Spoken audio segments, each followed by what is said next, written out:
if you knew that you weren't going to make it home for dinner tonight, I just literally did this Facebook post 2 hours ago. If you knew you weren't going to make it home to dinner tonight, what would you now do? Who would you call? Who would you text? Where would you go?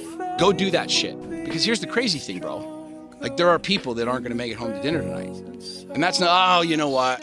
We'll do that next year. We'll take that trip later. And I'm not talking about being reckless. I'm not talking about dudes cashing everything out and being fiscally irresponsible. What I'm talking about is really understanding that this game is way fucking different than we've been programmed to believe it is.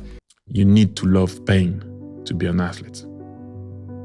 And I know, no pain, no this, whatever, all the, the correct sense. Oh my, no, this is real.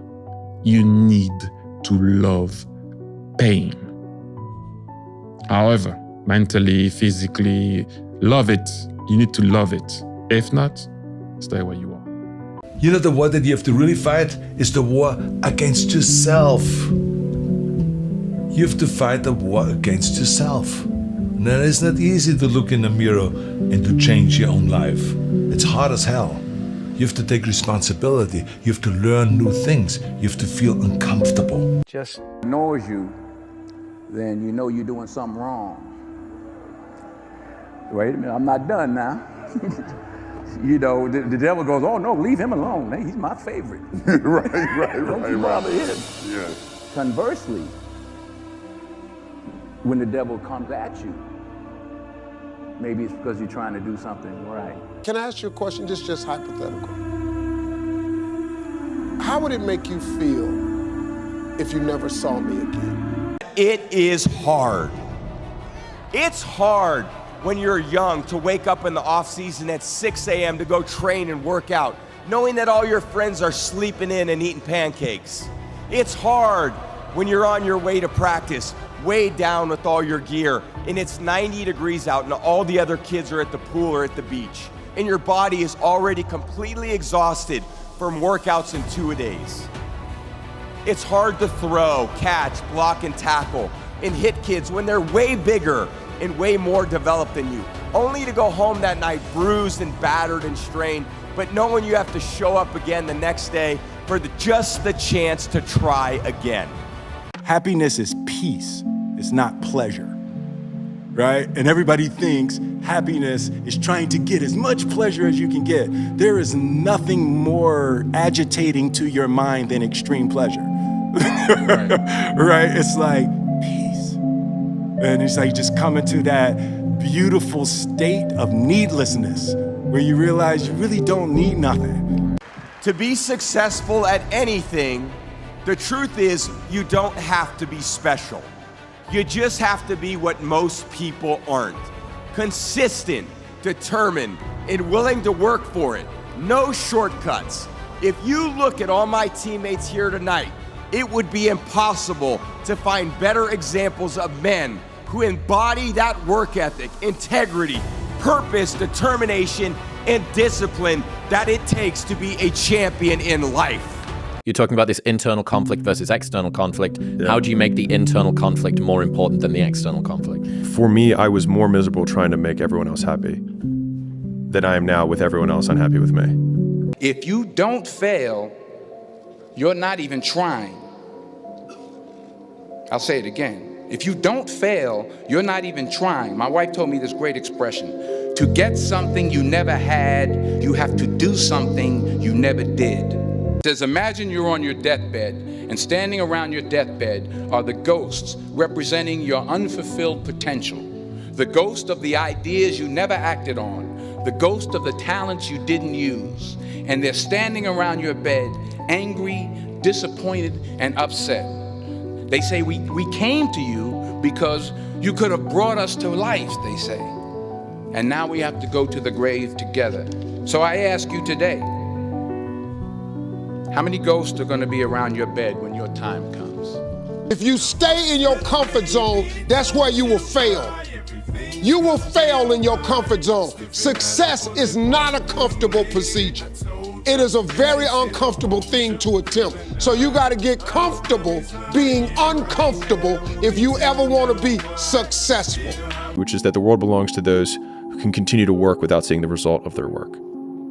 Continue to do without seeing the result of their doing. And it's really the person who can do that for the longest period of time. And that's usually because they're still getting leading indicators. It's just that it's amounting to a much bigger mountain. And so like if you want to do big shit, it takes a way longer period of time because the easy shit, the little hills, everyone conquers really quickly. Doing what you mean to do and wanting what you want to want is so fucking hard to do and so rare because we're built to conform. The world belongs to optimists. Because if you're going to do anything big, you have to believe that it can happen. Otherwise, it never will. Until you win, effort always goes unnoticed. Get used to it. No one roots for you until everyone roots for you. That's just how it works.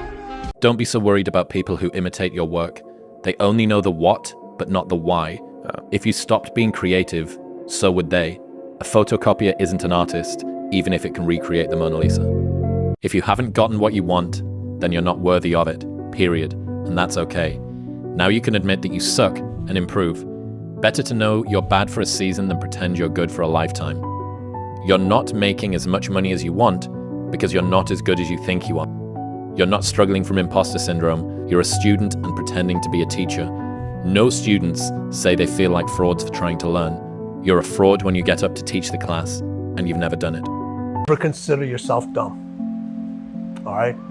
When you don't succeed at something, you can't figure out, you're not dumb. You're not interested. You're uninterested. You're not interested in what you're doing. Something doesn't capture your attention. So people automatically, teachers and other educators say, oh, this individual is dumb because they can't figure this out. Well, think about all the things that you are interested in and how quickly you learn those things. Yeah. All right? A dumb person, no matter what you put out of them, even if they're interested, they can't figure that out. Just do your best. Do the very best you could do. And look, whatever the outcome is, fuck, the outcome is. It's not like you can control the outcome. You can't.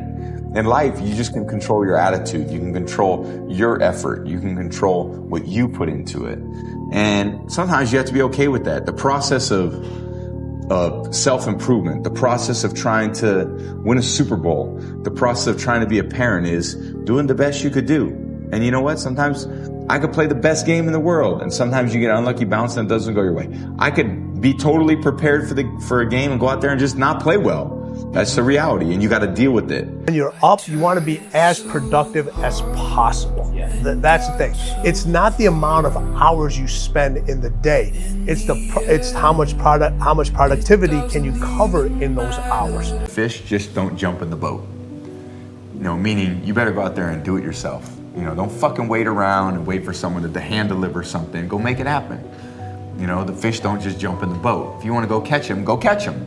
You know, throw that line in the water and go do some work. And if it doesn't work that day, do it again the next day. So this is a temporary life. This is a temporary life. So live your life the way you want to live it. Decide what winning means to you. Decide what success means to you.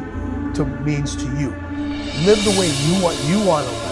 Not because somebody else wants you to, everybody wants you to live that way. And fuck your tired body, fuck that unmotivated mind, and get out there and do it anyway. You know, you better fight yourself, because you're not only winning when things are going your way. You got to figure out how to win when things aren't going your way. You got to figure out when your body's fighting you, when your mind's fighting you. How do you still, you know, just say, fuck it, I'm gonna beat my mind today? Or do you just give in to your mind and say, oh, I'm tired today, I'm lazy, I don't want to do it, it's too hard, no one else is doing it, it's a weekend, it's too late, these are already off hours, oh, exactly what I want isn't happening right now. Like, okay, great. You know who that's great for? Your competition. There's a saying, there's a quote that I really believe in, that when the pain of the current reality becomes greater than the fear of change, that's when we change. So like when the pain becomes so intense that it's greater than the fear that you have of the unknown, then you'll go into the unknown. You can stand there at the door looking at this abyss, but when it becomes so fucking painful that you walk into that, that's when the change happens.